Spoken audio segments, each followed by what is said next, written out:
An filɛbaw ni an lamɛnbaw k'aw bɛɛ lajɛlen fo k'aw bɛɛ lajɛlen waleɲuman dɔn. Bi tilegan in na min ye Mali gouvernement ye u ye bataki ci an ma. Ministre min bɛ jamana kɔnɔna lakana ko kunna n'o ye Dawudu Ali Muhamɛdu nin ye.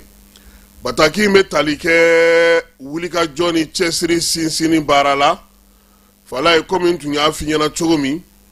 Kabini avril kalo tile 29 san 2026 Mali wolomasiri tabaw ye lajɛ belebeleba kɛ jamanakuntigi fɛ yen. Sɔgɔmada in na n y'a f'i ɲɛna n ko laɲini ye 16 ye min ye motoko ninnu ye olu tun b'a kɛ 5nan ye min bɛ ka lawaleya wa min filɛ nin ye Zen o ye na ka a 6nan ye.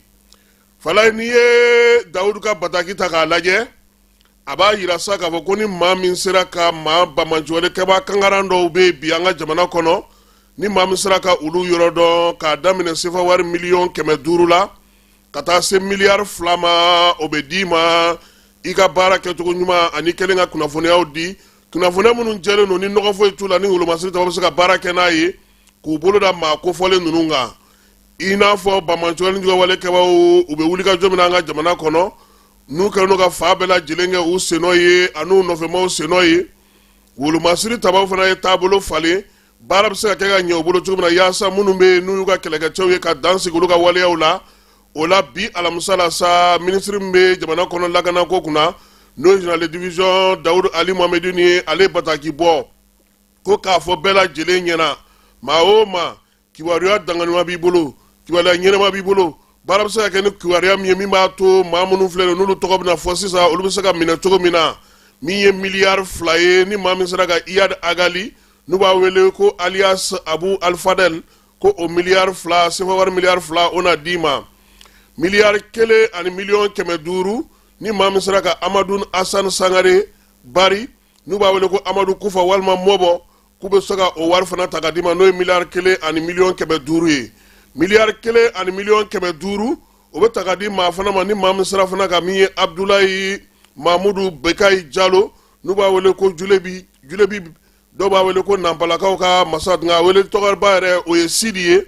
o ni maa min sera ka o kofɔ fana u y'a yira sa k'a fɔ ko min ye sefa wari miliyari 1 o bɛ di o tigilama fana ma fala ye maa min fana mana se ka min ye Aligabas Ag Intala yɔrɔ yira k'a fɔ ko ale de filɛ nin ye a bugunatigɛ filɛ nin ye i ta ye miliyari 1 ye miliyɔn 500 ni maa min sera ka Zidan Ag Ita n'u b'a wele ko Otman Al Ansari Abdel Hakim Al Kidadi ko ni maa min sera ka o yɔrɔ yira min ye sefa wari miliyɔn 500 ye o bɛ d'i ma Bilal Ag Sherif ni maa min fana sera ka o yɔrɔ yira min ye sefa wari miliyɔn 500 u b'o d'i ma min ye Abdurahman Al Bata Al Lansari Al Jazari ni maa min fana sera k'o yɔrɔ yira min ye miliyɔn 500 ye o bɛ d'i ma gouvernement ka communiqué in kɔnɔna na a ko maa minnu kofɔlen filɛ nin ye fanga yɛrɛ kɛlen don ka wulikajɔ kɛ ka cɛsiri kɛ ka se ka u yɔrɔ ɲini u bɛ baara cɛjugu la yɔrɔ o yɔrɔ da bɛ se ka kari o la cogo min na jamana fantan 4 bɛɛ lajɛlen fɛ welewelema in dakun ye o ye gouvernement ko fana ko min ye jamanadenw ye u k'u hakili to u yɛrɛ la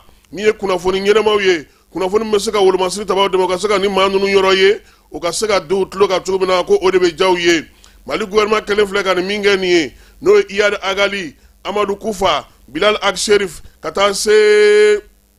Aligabas Ag Intala n'a tɔw bɛɛ lajɛlen ma ko nin ye wulikajɔ kura ye nin ye fɛɛrɛ kuraw ye nin bɛna n'a to baara min bɛ kɛ jamana kɔnɔna na kibaruya sanuman bɛ se ka sɔrɔ cogo min o baaraw ka se ka sinsin waleya in yɛrɛ bɛ tali kɛ fana bamajɔlen wale kɛlɛli baaraba min bɛ jamana kɔnɔ dugudenw ka se ka olu sen don o la u ka wolomasiri tabaw dɛmɛ u ka lakana ko la ko a bɛ tali kɛ o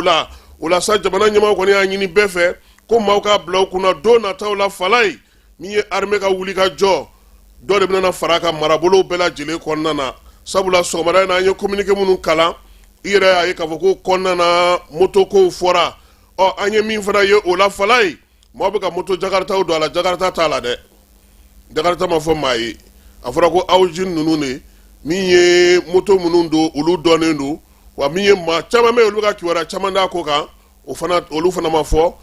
tu fana ale ni kungoba minnu fana fɔra fala ye maaw k'u hakili to o yɔrɔ ninnu na sabula nin baara ninnu bɛɛ lajɛlen o de bɛna na daminɛ sisan armée ale fɛ yaasa baara bɛ se ka nɔgɔya u bolo cogo min na nin kibaruya de tun bɛ yen ka bɔ minisiri Dawudu Ali Muhamɛdu ni yɔrɔ communiqué min ni a yɛrɛ y'a ci an ma k'an bɛ se k'a da jamanadenw olu tulo kan a k'an bɛn waati wɛrɛ